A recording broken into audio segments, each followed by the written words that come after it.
Me to a happy place as well. Good Thursday to you all. Welcome into First Take. Skip Bayless, Stephen A. Smith, Molly Karam here with you. Gentlemen, good morning. Last second preparations. Yeah. How y'all doing? How are you? Both of you. Good. So that means good morning. It's going to be intense today. That's what you're telling me? Yep. All right. Let's get right into it then. Cam is leading his squad to an undefeated season, but that's not the only thing that makes him happy. Dancing does.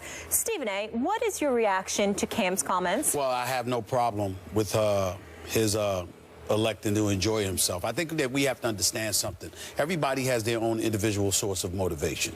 Obviously, when you think about Cam Newton and what he has been able to do this year, they've got the #3 ranked offense in the entire NFL. Their passing attack is 28th in the NFL, but they've got the 3rd rushing attack in the NFL, the 3rd overall offense right now in the NFL. They're undefeated, one of only 2 undefeated teams in the NFL, the only undefeated team in the NFC. Right now, if the playoffs were to begin, the road to the Super Bowl through the NFC must come through Charlotte, North Carolina. So when you look at it from that perspective, you're having a ball. You also have to take into account the fact that he has to pay attention to what works for him. Okay? Certain people, you know, just being quiet, demure, laid back, whatever words you want to use to describe their personality does not work for them, you know? I mean, to me, you know, I think often about Skip and I, you know, when Skip and I have 2 completely different approach to everything. You know, I'm more extemporaneous than he is, in my opinion. Skip is thorough. He knows everything, and even though he knows everything, he still has to look it up 2, 3, 4, 5 times because even though he knows everything, he still has to look it up to make sure of it.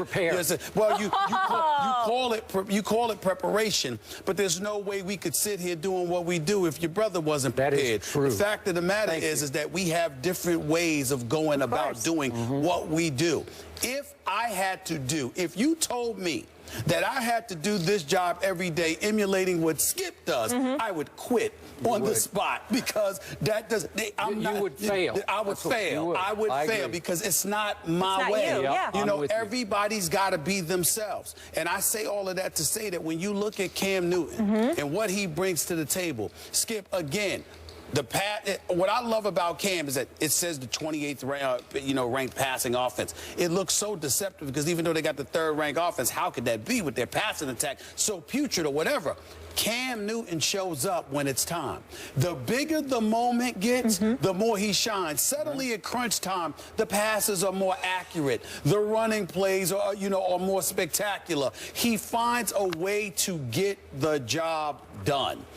And if celebrating is a component to all of that, a source of whether it's be motivation or a reason to exhale or whatever the case may be, I have no problem with it. I think that a lot of people who are making noise about it are making noise because they don't like the fact that he is the guy that is doing this. Why they feel that way is open to speculation. We need to speculate on that. You know what I'm saying? Yes, we will. But I do believe that you have a lot of people that have a problem with him. Do I think, listen, I can only go by what I could tell. I have a radio show every day where I'm communicating with folks. I'm here on national television. There's social media to take into consideration. There's me being at arenas, walking the streets. I can only go by my experience. I can tell you, far be it for me to offend anybody, I have not run into a brother that has a problem with Cam Newton. It's usually somebody else that has a problem with Cam Newton. It's not black people. We look at him and we say, we don't know what y'all are talking about. What is the problem? We really don't see it. Now, I can't speak for all black folk, but most black folk I know who love football, obviously, have absolutely no problem whatsoever with Cam Newton. But the people who are complaining, they might be a bit different. And by the way, there's a lot of white folks out there that don't have a problem with Cam Newton, of a younger generation, older generation, who happen to be of a different ethnicity, they might have a problem with this. And that's their right. And that's their right. But it is what it is.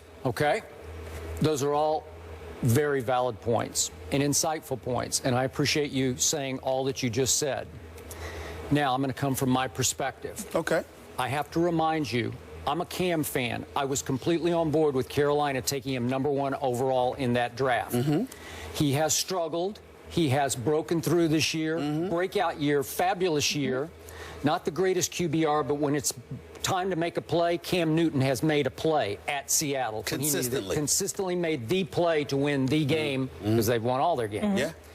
So when we first discussed this on Monday, you suggested between the lines that I just didn't get it because I'm not black. Like, I'm coming from a different cultural perspective, and so I'm just not going to see it, feel it, understand it the way you do. Is that fair? Yeah, Is that, okay. that's fair. That's fair. And, you know, that may be the case. But that's not a negative. Okay, I get it. Right. But I am speaking strictly and obviously as a white guy right now. Yep.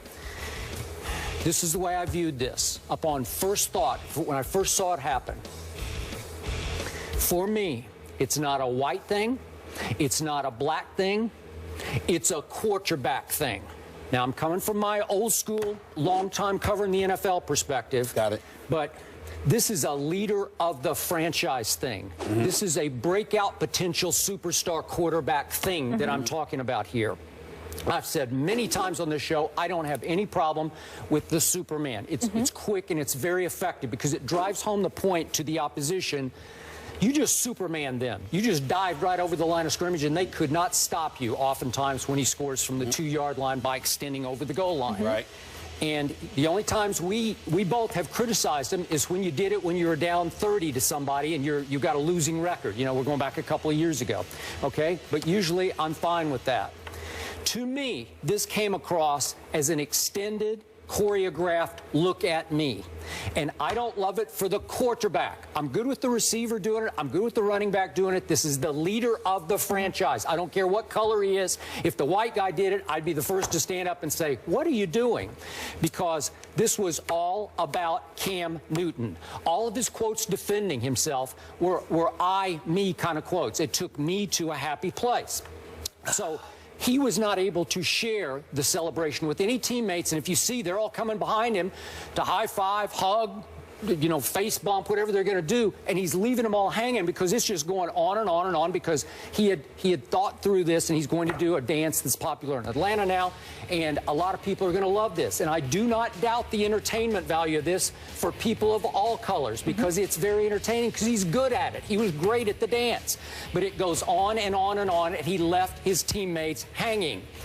So my point is, football is a team game. How many times have I told you this? It is the ultimate unity game, far more than baseball or basketball or hockey or any other sport you want to talk about, soccer.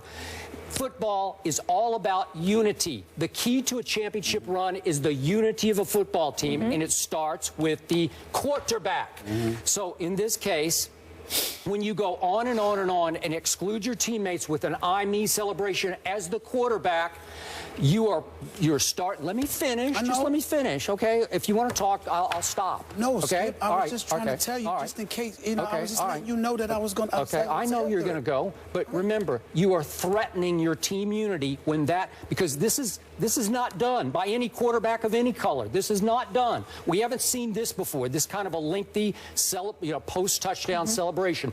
Maybe he is shattering the mold. Maybe I'll sit back at one point and say that brought his team together because they fed off this. They loved it. Maybe that's the case. That has not been the case before in this league. So I'm going to bank on history here and say I think you're threatening your team unity. And we have talked about Cam on the sidelines with the towel over his head where he makes it a me and they kind of a thing. When things are going wrong, he doesn't want to be part of the group. Now things are going right, and apparently in this case it comes across to me as a white guy as you don't want to be part of that group for that moment. Go ahead. I don't think you should compare yourself to the typical white guy in the eyes of black folks in terms of how you think. When you sit up there and you say what you say, me knowing Skip Bayless the way that I do, I know you feel that way. But if I did not know you, and I had to lean on things from an historical perspective as a black man. Yep, I got it. I would not absorb it and embrace it the way that you just broke it down. Here is how I would look at it. I am Cam Newton. I am a star in this league. By the way, like you said, Georgia is popular in Atlanta. Where did Cam Newton go to high school? Oh, Westlake High School huge. in Atlanta, Georgia. I got it. Okay, I got it. Same high school as Pac-Man Jones. All right.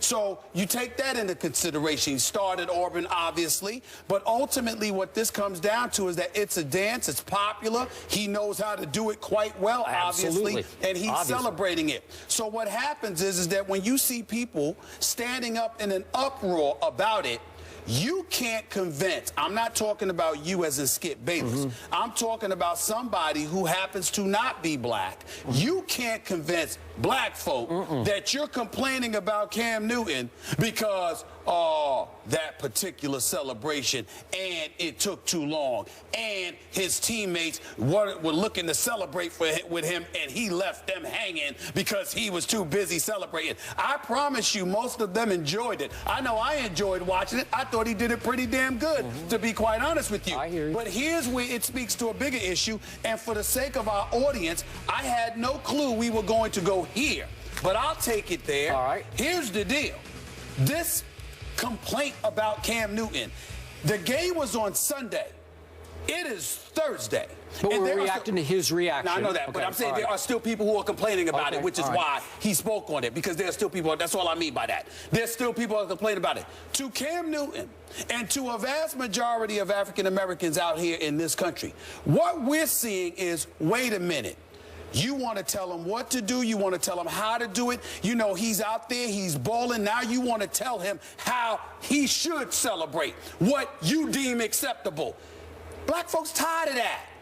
Black folks got their own style, their own flavor, their own flair. They do what they do. If maybe, just maybe, other quarterbacks didn't do what Cam Newton does because Cam Newton is the only one that could do it. Okay. It's just like when you know, we might not have liked the fact that Terrell Owens, you know, imitated Ray Lewis when he scored a touchdown against the Baltimore Ravens years ago in the end zone or whatever. But ain't nobody going to deny that that was a memorable moment, and he did it pretty damn good. What I'm saying to you is that people who can do stuff usually pull off something that, when they're pulling off something that people can't do, sometimes you have folks that have a problem with it because in our eyes, you're trying to dictate everything to us yet again. Cam Newton has graduated in the NFL. He has elevated himself to elite status. He doesn't get in trouble with the law. He ain't breaking no laws. He ain't getting in trouble off the field. He's not a distraction to his teammates inside the locker room. They're winning football games, and yet still people are out here trying to find something to complain with him about because, oh, you don't like the manner in which he's celebrated. He's not going to sit up there and take a personal affront to it, you know, visually the way some others do. But as we sit back, meaning black folks, watching what he has endured this week, it's really much ado about nothing other than envy and jealousy, because at the end of the day, the brother's winning, he's producing, he's not a distraction, he's not breaking any laws, he's not doing anything wrong. He is simply balling, and people from other communities who are complaining about him, all they're doing is sending a message to the black community, reminding us that there is a place, a particular box that you want us to stay in and act accordingly, that you want us to march to your tune. Cam Newton has earned the right to debunk all of that. And I got no problems with it whatsoever. If the Tennessee Titans had a problem with it, they should have kept him out of the end zone. The Washington Redskins, he might do it again this week or something else. What the Redskins, what you going to do about it? This ain't New Orleans you're going up against. These are the Carolina Panthers. They actually have a defense, okay? And a coordinator that actually kept his job. What you going to do about Cam? Do something about it or be quiet. Okay. By the way, for the record, I did hear Brian Dawkins, our analyst on this network, have some problem with the length of the celebration. He thought it was just a little much. Okay, Fair enough. Just Fair for enough. the record. Okay. Fair enough. All right. And then on a lighter note, a much lighter note. Okay. Jared Allen, Cam's teammate, did defend Cam by saying, this isn't Footloose, you are allowed to dance. Do you know Footloose? Is it before your time? Yes. Do you know Footloose? Yes. Okay, you got the 1984 and you got the 2011, and the theme is the parents are forbidding the kids to dance, and the kids are going to dance anyway, and they're white kids. That's right. And they can really, listen, it's shocking, but there are a few white kids who can actually dance. Yeah. Would you believe that? Right. I don't know how, they're just freaks, I guess, but you know, they can dance. Well, listen, man, I grew up, listen, one of my all-time favorite movies was Saturday Night Fever. You understand? I mean, I still love John. You could talk about John Travolta with Pulp Fiction and Swordfish and all of these other movies. I remember John Travolta and Danny Terrio from the 1970s. Both white, both could dance their butt off. So it ain't about stereotype. It's just a generational thing. You have some people, of course, there's going to be exceptions to every rule, but most of the people who are complaining about Cam Newton today, based on his celebration, I can assure you most of them ain't black folk. That I can tell you. All right. I have no issue with it. Cam, do you? Speaking of the Carolina Panthers, they play Washington and New England takes on Buffalo. Which squad is more likely to lose its first game, or will it be neither? That's the Twitter question of the day. So send your vote replying to the hashtag #FirstToLose.